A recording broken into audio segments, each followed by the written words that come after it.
we really appreciate you being here today to cover this story.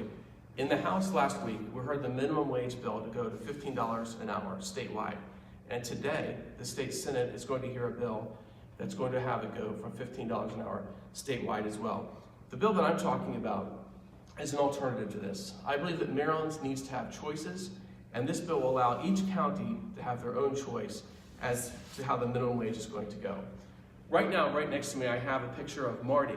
This is in our local grocery store, and Marty has replaced, I think, probably a half of a person. He goes around the store all day long and looks for spills, and then calls people to come and pick it up. What we're going to see with a $15 minimum wage is a lot more automation. And we're already seeing it with Marty. We're seeing it at McDonald's. You have kiosks that are now replacing people where you can place your order. Not only do you have kiosks, but you can use your iPhone to place the order at several different fast food restaurants. And this is good for the large national chains, but when you look at the local stores, the local mom and pop shops that are trying to sell food, they don't have these options. They can't invest in that technology. And unfortunately, what we're going to see is a lot of them going out of business and a lot of the national chains succeeding. We're also seeing self-checkouts. You go to any grocery store, you go to Walmart, the self-checkouts are taking over. And why? Part of the reason why is because people can't afford to have that live person to be able to take those orders. Also, if you go to restaurants like Red Robin, we're already starting to see where they have tablets.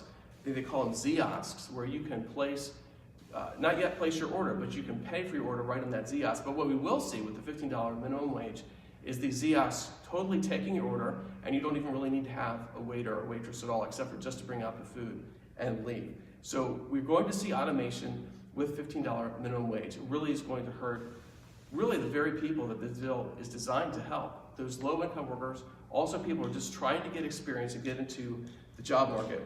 One size does not fit all. And in Maryland, we can just look at the disparity here. I'm going to step away. What we have here is a chart, the median household income in Maryland. And the lowest here is Somerset County, $39,000. Now remember, this is household. So these are two people working, and that's $39,000 is the average. Compare that to Howard County, which is $115,000. The disparity is huge. So what does a $15 an hour minimum wage do? $15 minimum wage, if someone works 40 hours a week and they work 52 weeks a year, that's $31,200 that those employers are mandated to pay this person. And we're looking at Somerset County where the median is $39,000. So two people working, that's $62,400. How many people at this low income are actually going to lose their jobs in Somerset County? So instead of seeing this low income, we're going to see people move from work to welfare, to government assistance, and that's something we certainly can't afford.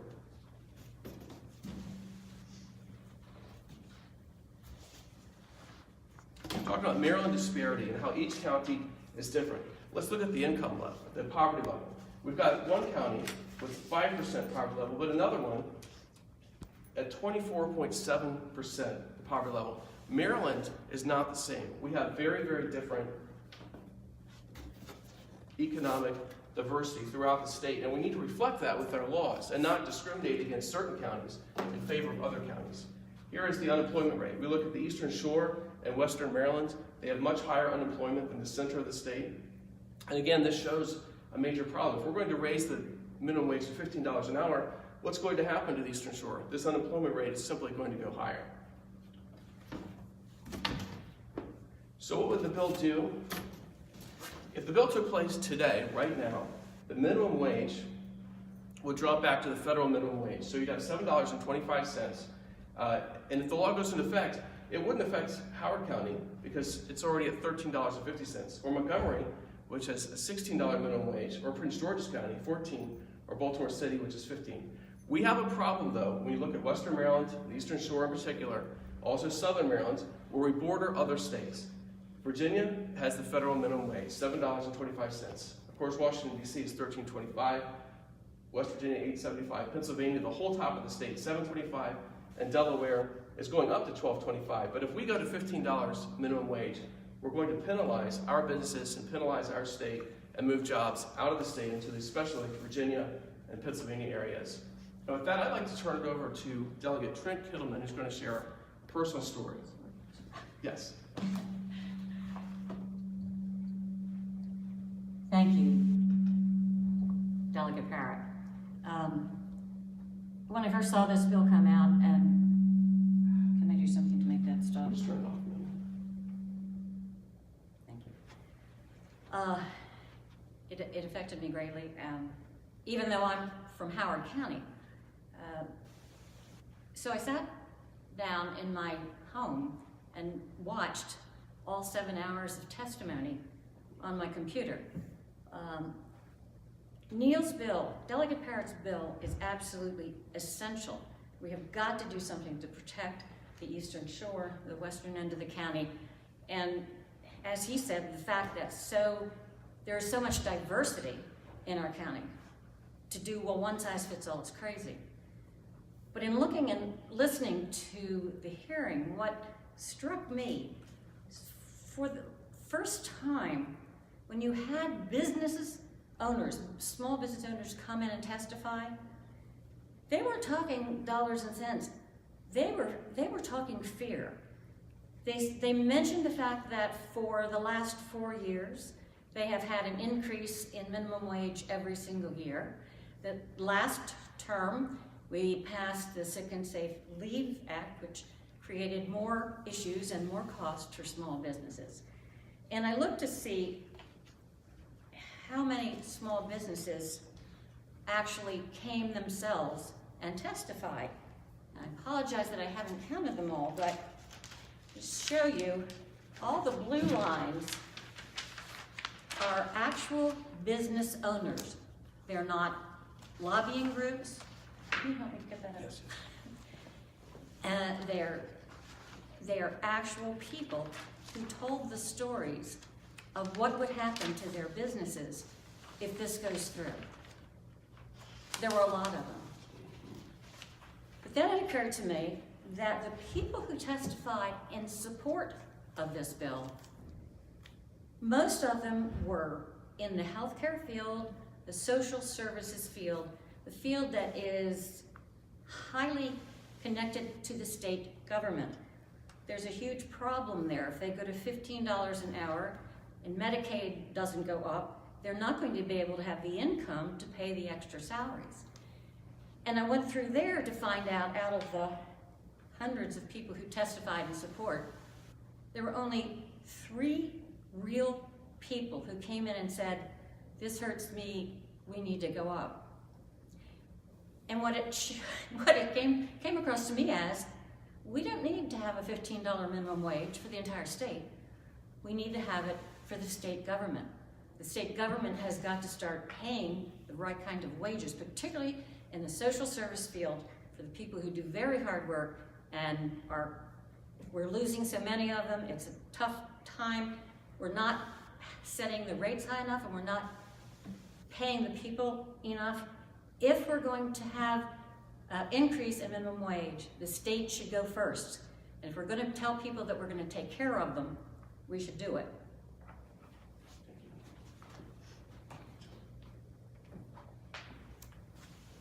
Thank you. Now I'd like to turn it over to Delegate Rick Metzgar. Good afternoon. I applaud this legislation. I have lived in an area in Baltimore County when the scale is all over the map. And particularly when I ran for delegate, we promised for jobs and we promised for less government. And as I look around at what we're doing in this state, we're expanding government in a lot of areas. So this would return the government to local government. Let the county by county option take its place. One of the things that bothers me immensely is when I go into the businesses that have the robots, I look around and say, that's $15 an hour there. And you look around at the employees and you find they'll say, yeah, that takes 2 or 3 employees. That cuts our pay scale back of the employees. So my thinking is that eventually you reporters as well are going to be replaced by a robot.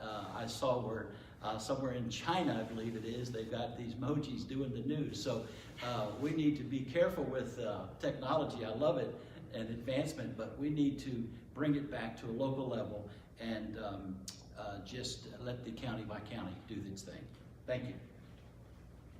I'd like to turn over to Delegate Susan McComas from Harford County.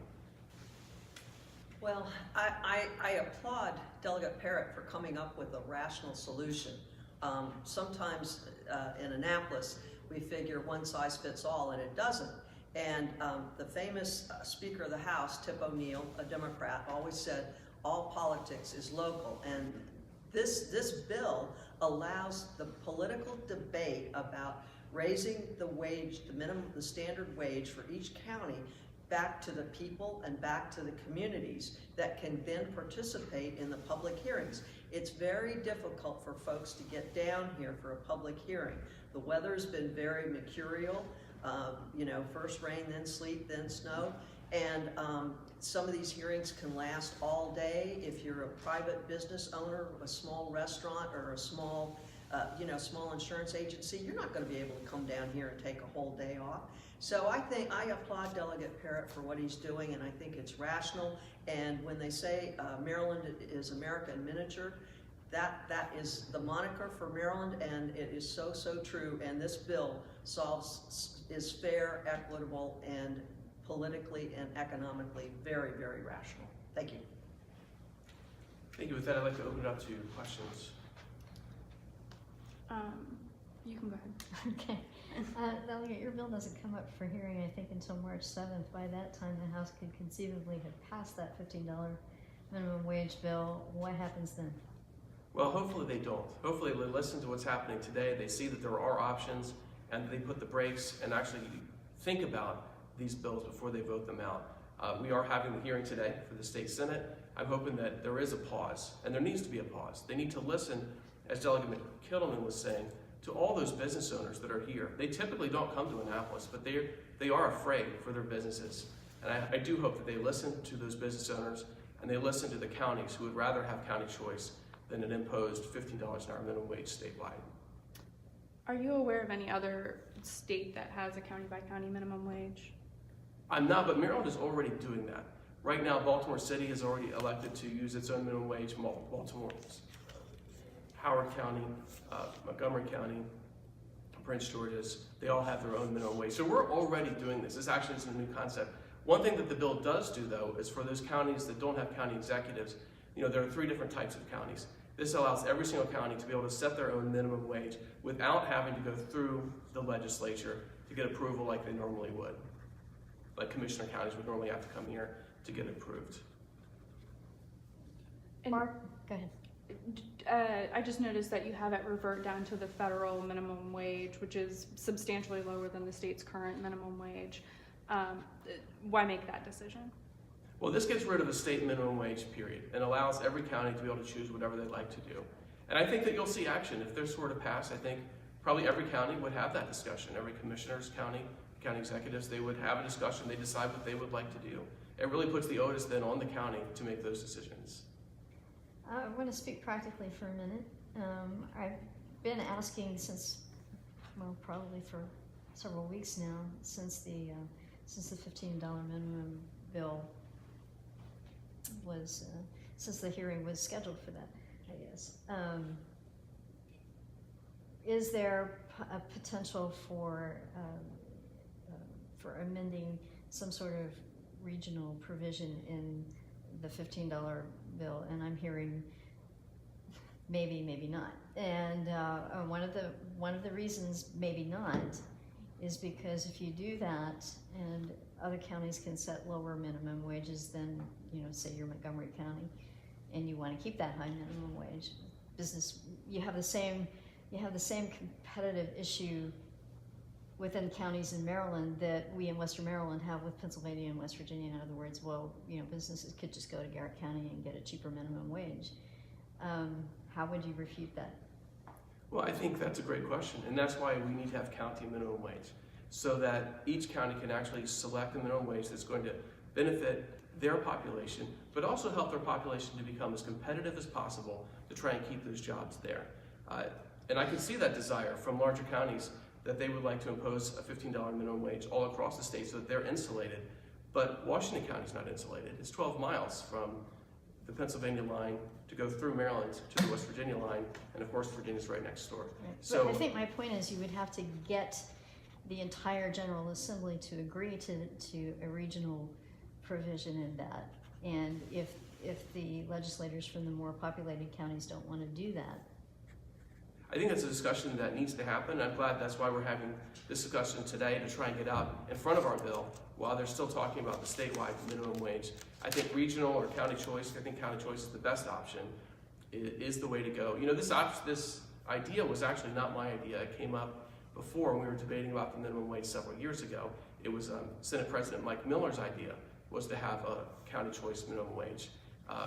And so we had a bill at that time as well. And so I know that he supports this kind of concept. It'll be very interesting to see what actually makes it out of the legislature this year, because we're not sure. It's all in flux, but I do think most counties and most people would rather see a county choice minimum wage. To allow you to respond to some of the testimony we're going to hear this afternoon, when you had up the graphic of the poverty rates, a lot of people say that the reason this bill is needed is so that people in Garrett County can be assured that they make a basic minimum wage the same as people in Montgomery County, and that this would help lift the state's traditionally poorer counties, lift their residents out of poverty. Do you agree with that? Do you not agree with that? Well, let me just say this. When you look at economics, Garrett County is not Montgomery County. They are not similar in any way, shape, or form. They're completely different. And imposing a $15 minimum wage in Garrett County, or look, Somerset County in the Eastern Shore, what we're going to see are people moving from jobs, good paying jobs, good businesses that will have to shut down because they simply can't afford it. There's just not the tax base, there's not the pay base to be able to handle that. And we're going to see people instead moving from a nice work to the welfare system and to government handouts, which is not what the people want. They want to be able to work, and the businesses certainly don't want to shut down. So that's why it's so important that we have a county choice minimum wage in Maryland, because we are not, Garrett County is not the same as Montgomery County. Your delegate, I guess, I'm sorry. Very good. Thank you very much. Thank you.